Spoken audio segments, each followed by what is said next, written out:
Ini merinding banget. Hai guys, apa kabar kalian semua? Welcome back to Ruang Gelap dengan gua Amira. Kali ini kita akan bahas kasus pembunuhan berantai yang masih menjadi misteri, di mana seorang pembunuh ternyata berkeliaran di sekitar warga tanpa terdeteksi siapapun selama bertahun-tahun mengintai korbannya, dan sampai akhirnya baru diketahui setelah ditemukan kuburan massal secara tidak sengaja di sebuah padang pasir yang gersang. Inilah kisah pembunuh berantai West Mesa atau West Mesa Bone Collector.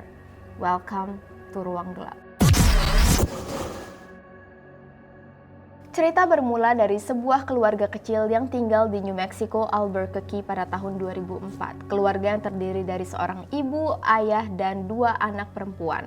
Setelah beberapa tahun menikah, si ayah dan si ibu memutuskan untuk bercerai, sedangkan kedua anak mereka ikut diasuh oleh ayah.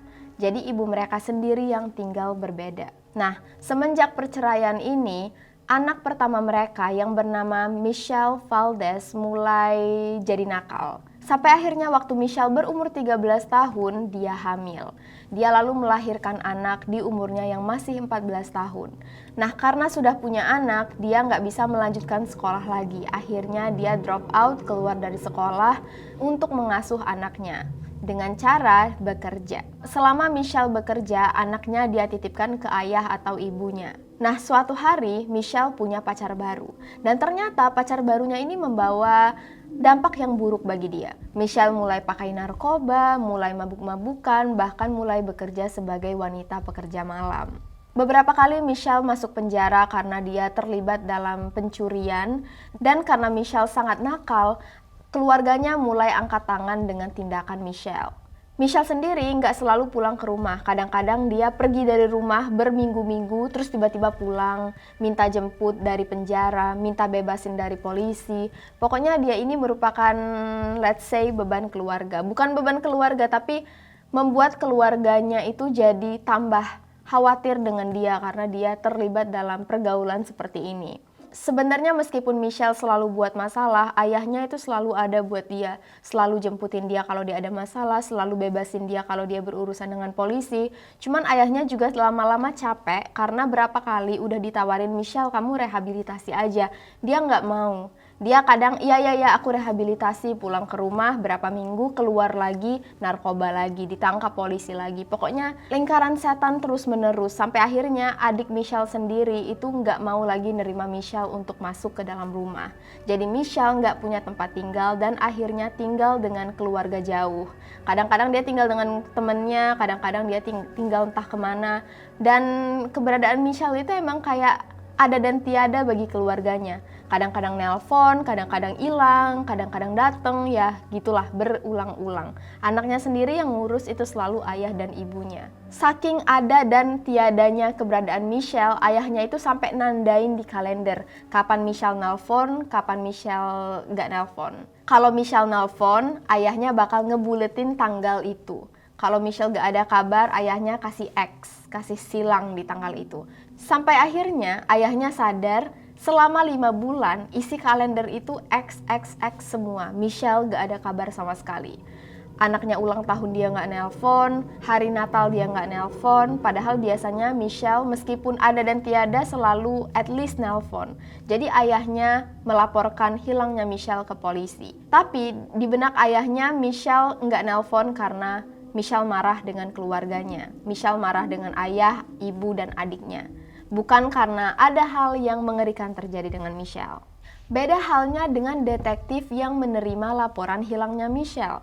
Detektif ini sebenarnya diam-diam sudah memantau 5 wanita yang kasusnya hampir sama, hilang secara misterius. Dan profil 5 wanita ini sangat mirip dengan Michelle, berumur 13-35 tahun. Wajah Michelle dan wajah 5 wanita yang hilang sama-sama mirip, sama-sama keturunan Hispanik atau Latin, sama-sama pecandu narkoba, sama-sama pekerja malam. Jadi detektifnya mulai ngerasa jangan-jangan ada hal yang mengerikan terjadi di kota itu. Kenapa bisa ada 5 wanita yang hilang dan semuanya mirip? Tapi detektif saat itu belum punya bukti sama sekali dan dia enggak ngasih tahu hal ini ke keluarga. Sampai suatu hari, keluarga Michelle mendapat telepon dari kenalan mereka yang bilang bahwa Michelle dan Cinnamon ditusuk dan dikubur di West Mesa. Posisinya keluarga Michelle enggak tahu siapa itu Cinnamon dan mereka sama sekali enggak tahu ini info dari mana. Dari mana orang ini tahu kalau Michelle ditusuk dan dikubur di West Mesa. Jadi telepon dan informasi ini langsung dikasih tahukan ke detektif dan detektif langsung mencari siapa itu Cinnamon dan ternyata Cinnamon adalah salah satu wanita yang sudah masuk di dalam list orang hilang yang sebelumnya dia sudah cari keberadaannya. Jadi dia ngerasa wah ini ada hubungannya nih Michelle dengan Cinnamon dan dia ngerasa ini udah jelas kemungkinan besar ada pembunuh berantai yang berkeliaran di West Mesa atau di kota itu. Ternyata sebelum Cinnamon hilang, Cinnamon sempat menyebarkan berita ke orang-orang sekitar bahwa ada banyak wanita yang dikubur di West Mesa. Dan tapi setelah informasi ini ditelusuri, nggak ada kejelasan dari mana kabar dan rumor ini berasal. Akhirnya minggu berganti, bulan berganti, tahun berganti, sampai akhirnya di tahun 2007, akhir tahun 2007. Polisi secara resmi menginformasikan kepada semua pihak keluarga bahwa mereka yakin hal yang mengerikan terjadi pada anak-anak atau keluarga mereka dan diminta untuk banyak-banyak berdoa dan bersabar berharap semua dugaan polisi salah.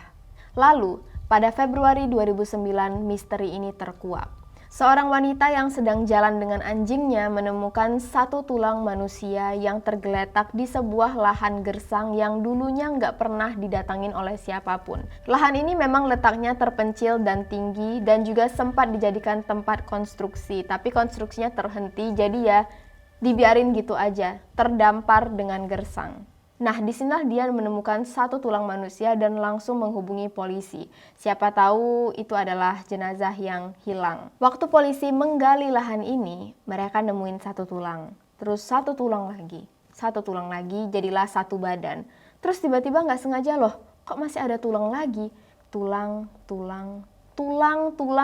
sampai akhirnya 11 tubuh atau 11 jenazah ditemukan dikubur secara tersembunyi di lahan itu. Dan ternyata salah satu jenazah yang ditemukan yang berupa tulang belulang adalah milik Michelle Valdez. Ternyata dugaan polisi dan detektif benar.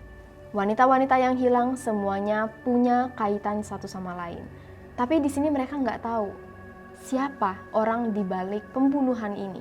Kenapa wanita-wanita ini dibunuh? Karena semua korban nggak punya hubungan sama sekali. Mereka cuman berbagi kuburan. That's all. No connection at all. FBI lalu merilis karakter si pembunuh berantai yang mereka cari. Kemungkinan besar berumur 30-50 tahun, hidup sendiri, sering pindah-pindah, kenal dengan jaringan prostitusi, punya catatan kriminal yang berhubungan dengan prostitusi.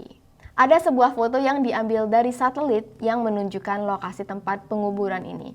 Kalau kalian lihat, foto yang paling atas itu sebelum tahun 2004. Dan di tahun 2004 tiba-tiba kalau kalian lihat di garis atas merah ini, ada jejak ban mobil yang berhenti di tengah-tengah dan ternyata ada 2 kuburan di situ.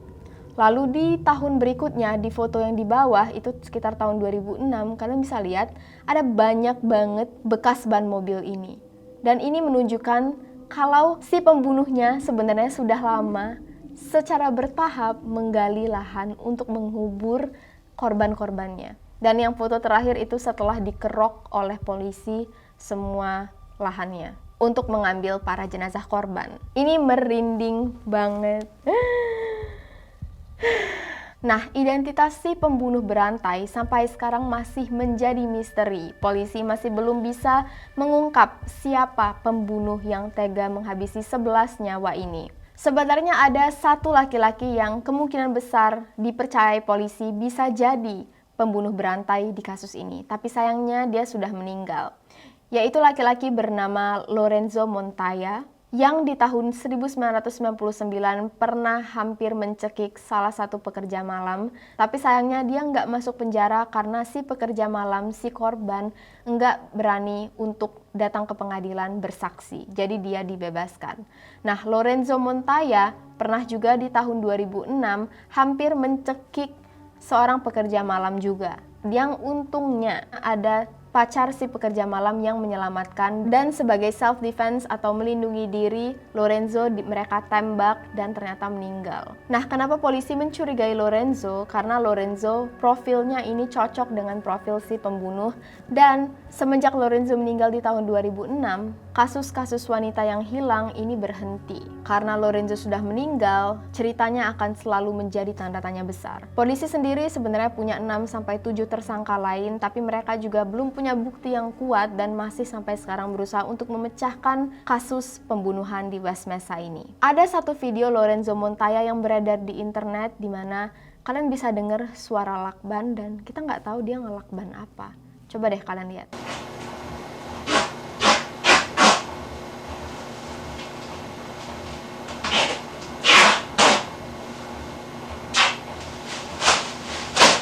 Bahkan polisi nggak ngasih tahu kenapa mereka mengeluarkan video ini. Untuk apa? Apakah ada clue di balik video ini? Tapi bisa jadi juga pembunuh yang sebenarnya masih hidup dan sebenarnya pindah ke tempat lain.